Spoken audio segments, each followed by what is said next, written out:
Well, hey guys, this is part 2. Okay, so I'm going to start with Ephesians 2:9. First, I declare, Jesus Christ is the Son of God, and he came to the earth as a man in the flesh. He bled and died on the cross for us, and he rose on the third day.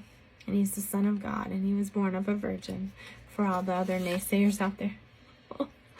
Okay, so it starts with Ephesians 2:9, and ignore the Telegram and the WhatsApp people because they're just trying to scam you.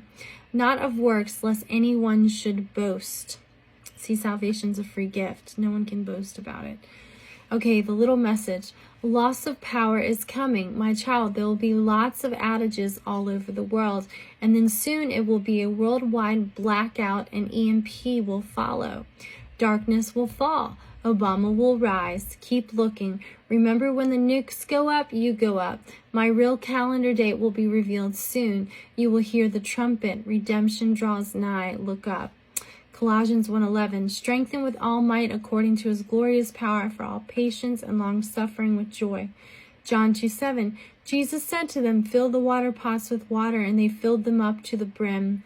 1 John 3:8. He who sins is of the devil, for the devil has sinned from the beginning. For this purpose the Son of God was manifested, that he might destroy the works of the devil.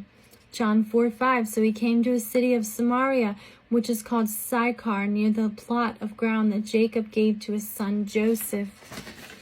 1 Peter 2:9. But you are a chosen generation, a royal priesthood, a holy nation, his own special people, that you may proclaim that the praises of him who called you out of darkness into his marvelous light. Jonah 2:5. The waters surrounded me even to my soul. The deep closed around me. Weeds were wrapped around my head. Hosea 4:3. Therefore the land will mourn, and everyone who dwells there will waste away with the beasts of the field and the birds of the air. Even the fish of the sea will be taken away. Okay, guys, God has given so many warnings now. I mean, I can't even keep track how many. I have printed out every single message he's given me now, and I plan on leaving it for the people left behind, because I know in my heart that the Lord is going to get us. He's going to take his bride. He's told me in almost every single message, and I know my relationship with Jesus, and I live for Jesus. I love him. And he wants that relationship with everybody. He just wants his kids to believe. I mean, man, when I know, spirit-filled Christians out there, I know you guys are feeling this tug in your heart, like he's just trying to pull you in. And, the anxiety tug is not from him, the anxiety and the stress and stuff, that's from the enemy. But that peaceful tug that you feel where he's trying to grab you and pull you in, that's God. And he's trying to wake you up because time is short. And I don't know the time, but I know a lot's coming, and so much is coming true. I mean, even just this week, the farm blew up like he said. He gave me that message, and a few days later it happened. I think it was April 6th. He said they're going to go and attack the farms, and then huge, I think 18,000 cows got blown up in Texas. And then he told me oil's next. And then he told me March 28th that there was going to be Wisconsin fires. He said, Wisconsin will see fire, they will need water. And apparently they've had a ton of fires lately. He told me the New England Church would be, I was just at dinner and I heard New England Church on fire, New England Church on fire. I told my best friend, I was like, what in the world? I just hear these random things. So I feel like God gives me random things sometimes because his people are praying to him. And they're asking for signs, whether or not to listen to me or other prophets or messengers. You always take everything to the Holy Spirit, because there's a lot of deception out there. There's a lot of false prophets. And, God luckily I listen to the Spirit, and he lets me know who's true and who's false. But, you know, I don't call anyone out because I don't feel that's right. You know, you have to look at the speck in your own eye before you look at the speck in your neighbor's eye. And God doesn't want us to publicly shame someone on a forum.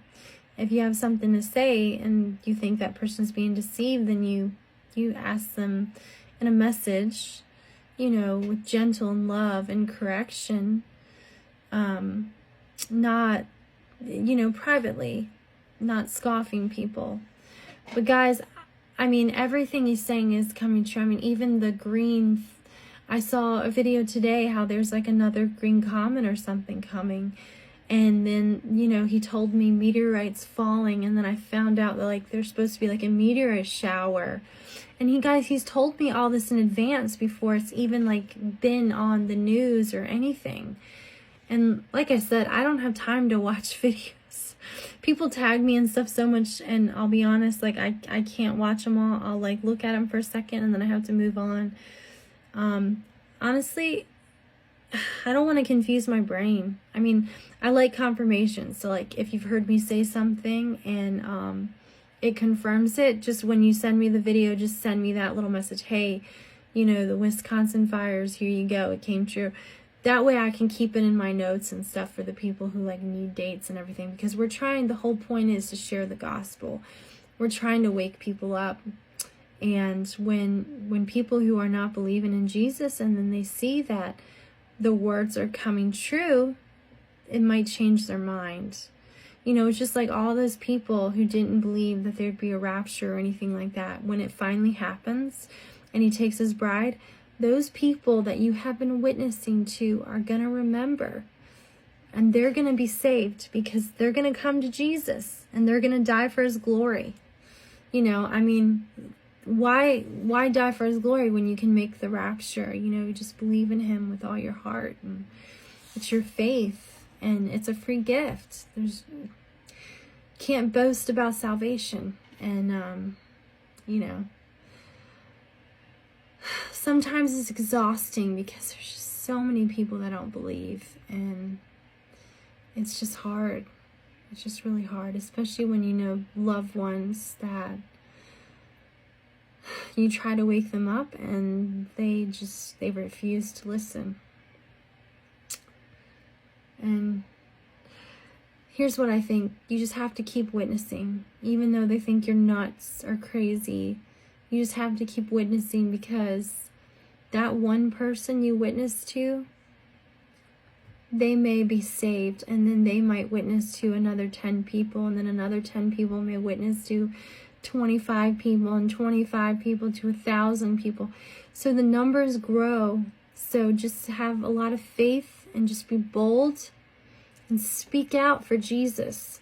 Because what does he say? He says, you know, if you deny me here on earth, I'll deny you here in heaven, or, you know, to the Father. I don't have scriptures memorized, but I do the best I can, and I ask Jesus for everything. So, but anyway, I hope, you know, this is encouraging for you, because I do know he's going to get his bride. I believe that 100% in my heart.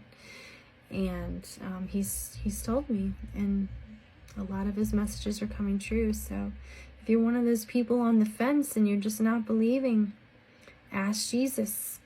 Ask Jesus for a sign. You know, I mean, he told Cassie, faith over fear, that the only sign he's going to get is the Jonah sign. So, you know, Pharisees always asked for signs too, and they were never satisfied. So don't be like the Pharisees. The spirit of religion is bad. Don't mock your neighbor. Don't scoff at your neighbor. Love your neighbor. And we all fall short from his glory. No one is perfect, by all means. You know, no one's perfect. So just believe in Jesus. He loves you. All right, guys. Have a good night.